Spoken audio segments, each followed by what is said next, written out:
Magandang araw, gabi mga lods. Ang video nito ay November 3, Biyernes ng gabi pasado, alas 9. Bibinila ko ngayon ulit. Overtime to.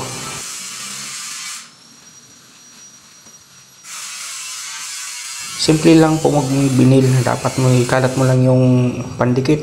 Manipis lang para hindi siya masyadong lumalabas pag nilapatan mo siya ng binil. Saka mo siya ilapat yung binil pa isa-isa. Pukpukin mo na ng konti para lumapat siya. Saka dapat may basahan pang punas sa mga pumupuslit sa gilid ng binil. Kasi pag hindi mo punasan, ay wala, matutuyo. Makikita si babaw na daming sabit-sabit.